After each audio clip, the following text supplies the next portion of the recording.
Yeah, welcome and thank you for joining me in another Josh K Guitar video. Today I wanted to continue demystifying some modes with you guys using the Mick Goodrick Chord Almanac. Such a fantastic book. I'm doing this series not to plagiarize, but because I discovered this book is only available over $1,000. It's criminal. I don't think it should be so. So if you're interested in checking out the material in this book, I'm going to be sharing a page or so every week. So make sure you tune in, subscribe to this channel, and click the bell so you get all the latest updates, and then you can see all these materials as I'm showing them. I'm going to go ahead and get right to it today.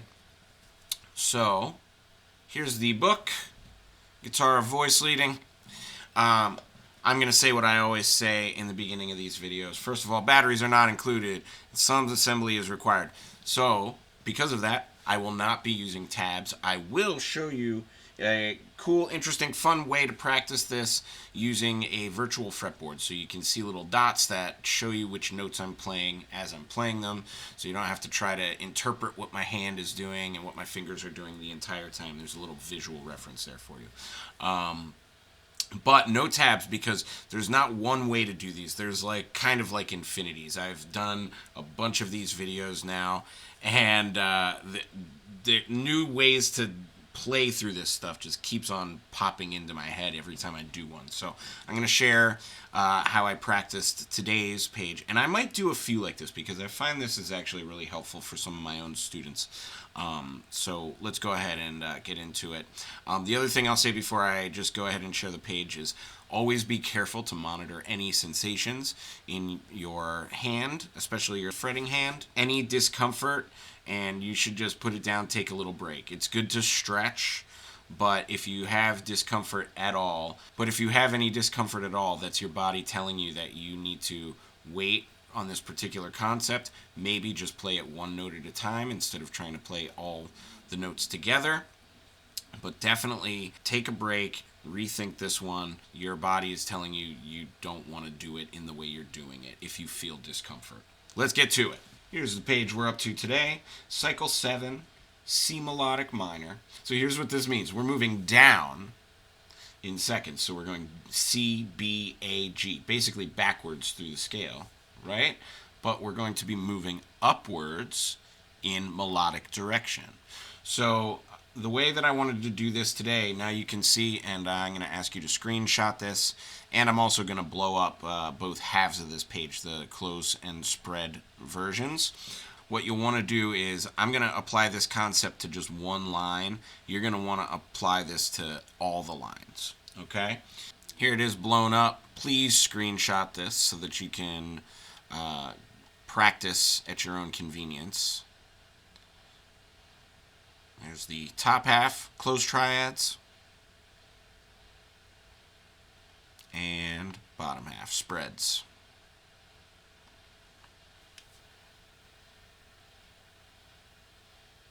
And real quick, there's that MSRP. This is an interesting series of notes that occurs. Now, it looks like it's just a scale, C, D, E flat, G. But what's really interesting is where the chord tones fall within the chord progression. It's not really where we'd expect, just kind of crawling downwards with notes. So one more time real quick. Here's top section. Take that screenshot. And bottom section. Take that screenshot. Okay. So as I said, we're doing C minor, B diminished, A diminished, G major, F major, E flat augmented, D minor, and then we're going to finish off actually on the very first chord of the second line is where we'll stop that. And then again, practice every single line like this. I'm doing this so that I can keep this video nice and short today. One way that you can practice this is to learn your triad shapes. Now, if you're going to do any of this, you should kind of know your triads anyways. You should know all of your inversions, closed and spread. You should know those pretty well before you try to tackle any of this stuff. That just kind of goes without saying. So if you're looking for some of that stuff, go further back in some of my videos. Did those years ago. Let me turn off these effects. It's a little bit of reverb. So what I'm going to do is I'm going to go through every string set. So that way you really learn your triads on a deep level. So the first chord is C minor, C, E flat, G. Okay? So that's a nice shape for that. And this is the first string set. So what I'm going to do is climb up the entire string set, going through the line, and then we're going to move string sets. So that's how we are going to learn our triads in this one. So there's C, E flat, G. Then we have B diminished. So C moves up to D, that's a full step.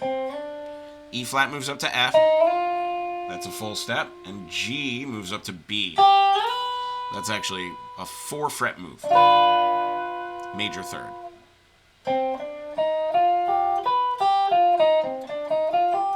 Remember, there's always a melody inside of that too, so. Beautiful, right?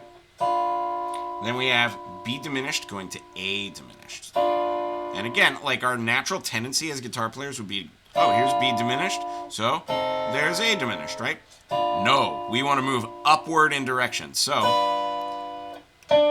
D is going to move up to E flat. That's a half step. Then F is going to move a major third up to A.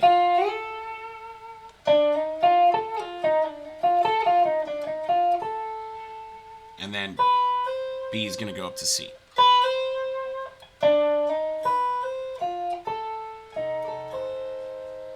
Alright, so we have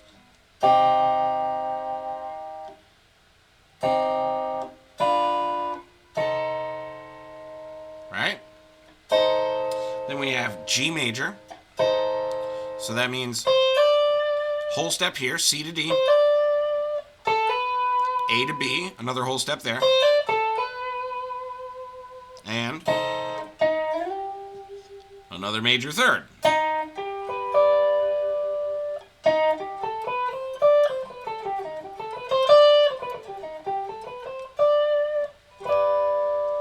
Beautiful. Then G up to F. So G moves up to A, B up to C, and minor third on top, D up to F. So major second. I love this one because it's like kind of all three. Major second, minor second, minor third. Beautiful, right? And we're gonna get, actually from here, for my acoustic people, let's scooch this down. So I can play this same inversion.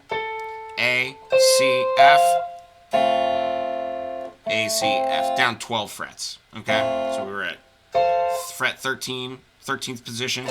We'll move that down to first position. Then we get E augmented. So F up to G, C up to E flat. So 2 fret move, 3 fret move, and then another 2 fret move on the bottom. So A up to B.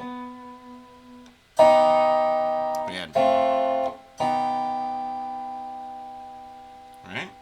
Then we have D minor. So again, G to A, E flat to F, B up to D. So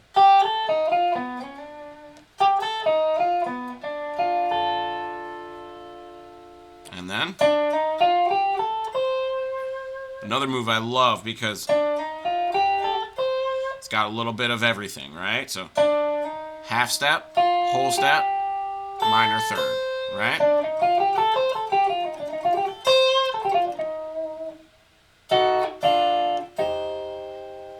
And that resolves us back to C minor. So for that, I normally would keep going all the way through the whole thing.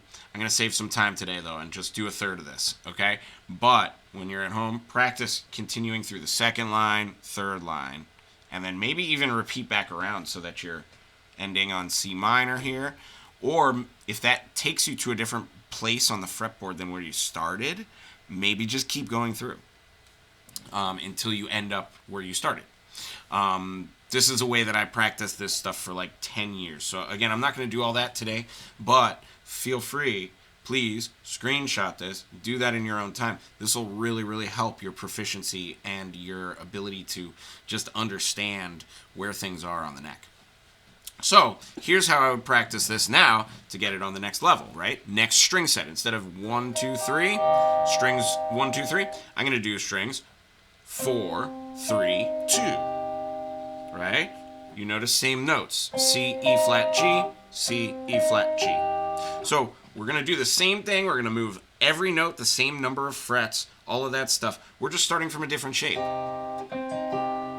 Right, so I'm just going to go through the shapes. I'm not going to play everything. I'm going to do a lot faster than how I just did the first one. But please do practice them not just as triad shapes, but also as melodic transitional points. So we got C minor, right? B diminished, A diminished. And now here, for my acoustic people, and let's move it down 12 frets. Then we get G, F, E flat, augmented, D minor, C minor. All right, now I do next string set. Instead of 2, 3, 4, how about 3, 4, 5? C, E flat, G, right? So C, E flat, G, C minor, B diminished, right? D, B, F, D, F, B. Then A diminished, E flat, A, C.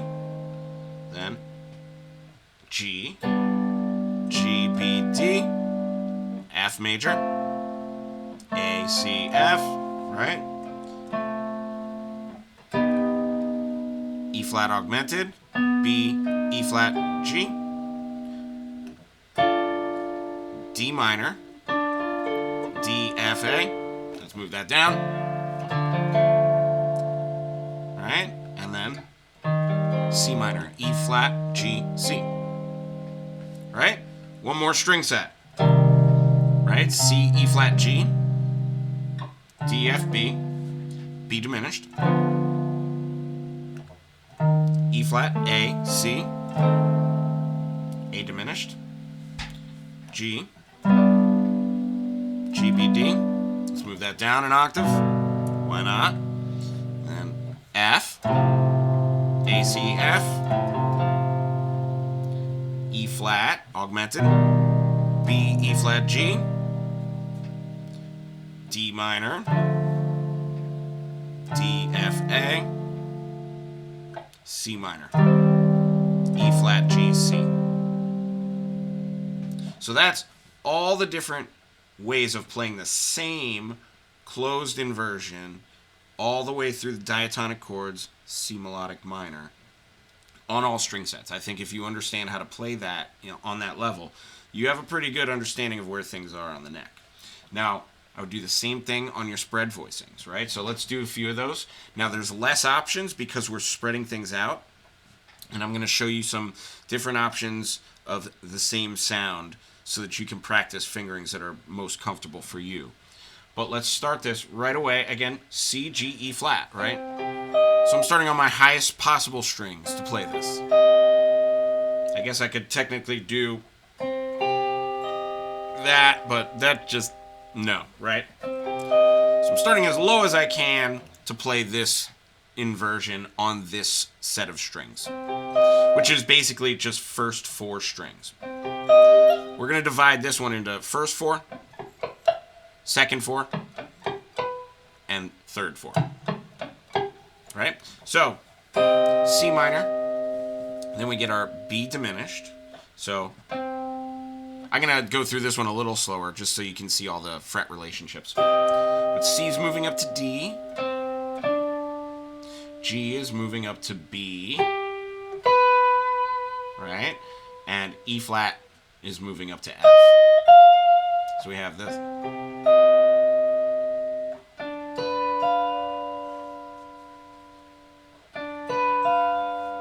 All right? Then flat, B to C, and F all the way up to A. Now this is really hard to reach, and I can make it easier by doing a little double stop on those and hybrid picking so that I don't get my third string in the mix. But as you may know, if you're an acoustic guitar playing this is a really high note to try and hit. So let's move that down 12 frets, and oh my god, that's painful. So this fingering, same notes, right? Slightly more strings that I need to use, but I find it's really, really helpful for playing this sound. So I don't have to contort my hand like crazy when I'm not playing on the 13th fret. Now up here, there's no problem, right? Down here, I can do it. I wouldn't recommend for everybody. Your hand will get uncomfortable doing that, okay? So take your time with that. When it's discomfort, stop right away. Even if you're not all the way stretched there, even if you're just trying to stretch to the note, if it's not comfortable, just stop. You can always do this and play it one note at a time. There's just so many other options for like this than hurting yourself. So it's only music, okay? All right, so we got our A diminished, right? Spread voicing, hardcore. All right. Then we're going to go to G. This is much easier. Okay? So we're going from here to here. Or if you want to make it hard on yourself, you can do that. Which is nice sometimes, because sometimes some things like that, I don't know. You might find a use for it. Right? There's your G anyways. Then we get F. G moves up to A.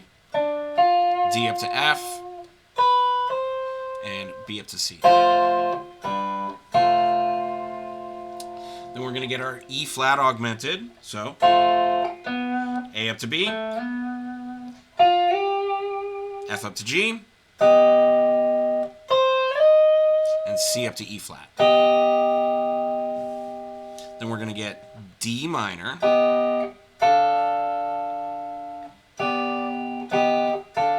So high E flat up to F. G up to A.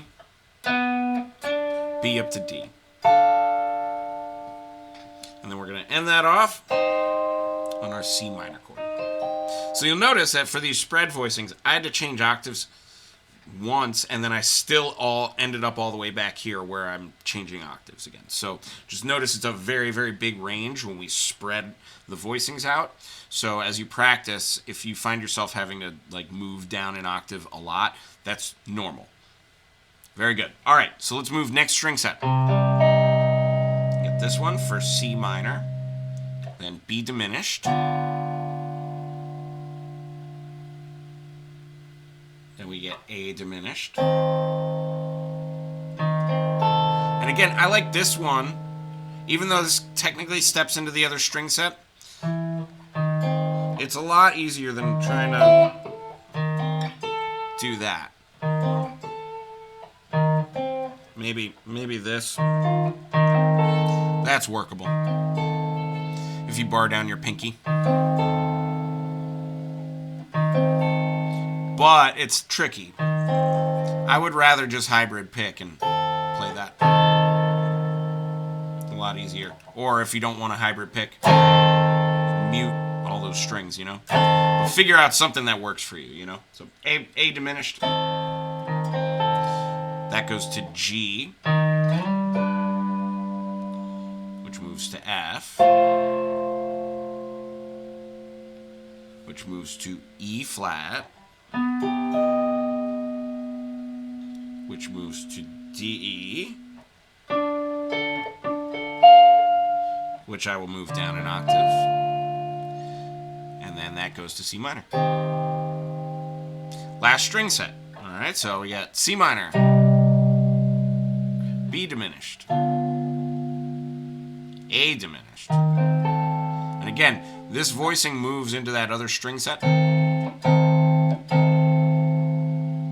I just find it's a lot easier to play this than to do this. Doable. Not the most comfortable thing to just hold. If you're like doing something like that, that's kind of cool. But I mean, if you're not trying to do something musically with a stretch like that, it's kind of like, what's the point of doing it? Like, I could play that with a lot less effort, and I don't need to contort my hands. But if you're doing something like a slide with it, and you're sliding your hand into a comfortable position from a less comfortable position, I get that. That's really actually cool to do. You should be doing that. You should be striving to be able to achieve that kind of playing. That's kind of how I think of how maybe piano players play a little bit. So if you're able to do that, absolutely go for it. And that's why you should be going for stretches. But again, when you feel that discomfort, put it down, come back tomorrow. Your hands, your muscles will actually stretch from just doing simply that. So trust the process. Take it slow. It's the best thing I can tell anybody for studying this material. So we're on our... sorry, what chord were we on? We were on C minor, B diminished, A diminished, right? Then we have G major. From here I'm going to move down an octave. And we have F major. And we have E flat augmented. D minor. C minor. And that takes us all the way through just the first line, but every single possible inversion that you could play on the guitar. Are there some alternate voicings for some of these spreads? Yeah, but I think these are the ones that are very guitaristic that will help to try to understand the fretboard a bit more. Obviously, always find every other option. That's why I don't use tabs, because this isn't the be-all, end-all way to play these things. This is just one way of looking at it. That said, if you found this helpful, please do like and subscribe and follow all these videos, because I'm going to be doing at least one per week. Sometimes I have a little more time, I can get 2 done, but this week we're going to keep it just nice and simple with this one, and we're going to address the same cycle with harmonic minor next week. So I will see you then, and special thanks for tuning in, and have a great Theory Thursday.